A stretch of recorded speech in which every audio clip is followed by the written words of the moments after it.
خرم، روضه علی اکبر، بحث ما بحث جوان، روزم روضه جوان. اما من اجازه بدید روضه علی اکبر رو واگذار کنم به عزیزانم. چرا؟ میدونید چرا؟ برادران، من تا الان که در خدمت شما هستم اگر بدونم بابای جوان مرده تو مجلس روضه علی اکبر نمیخونه. این سابقه نگاه کنید. اگه پدر شهید تو مجلس ماست یا بچهش جوان بوده به هر دلیلی فوت کرده، اگه روضه علی اکبر خوندم روضه باز نخوندم. چرا؟ آخه نمیتونه بابا مصیبت پسر بشنوه. خدا بیامرزه یا شیخ رضا سراج داشتیم، گاهی من رو منبرها از ایشون حرف زدم. این روضه امشب من، بقیه روضه رو عزیزانم بخونن.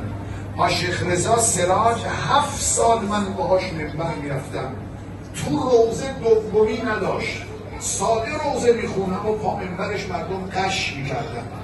تو حرم همه روضه من این 2 جمله است. تو حرم امام حسین بهش گفتن شیخ رضا روضه علی اکبر بخون، گفت نمیخونم.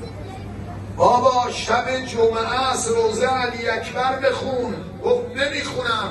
هیئتیا گفتن خیلی اصرار کردیم، رفت رو بلندی وایساد گفت مردم، به همین شکل حرف میزد، مردم به من میگید روضه علی اکبر بخونم؟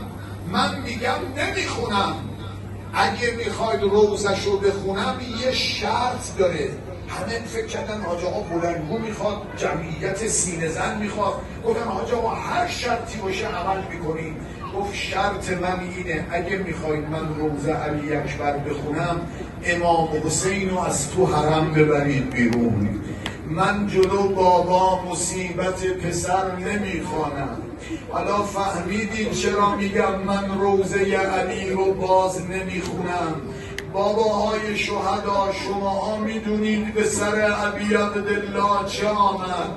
وقتی علی افتاد روی زمین صدا زد بابا من هم رفتم خدا حافظ.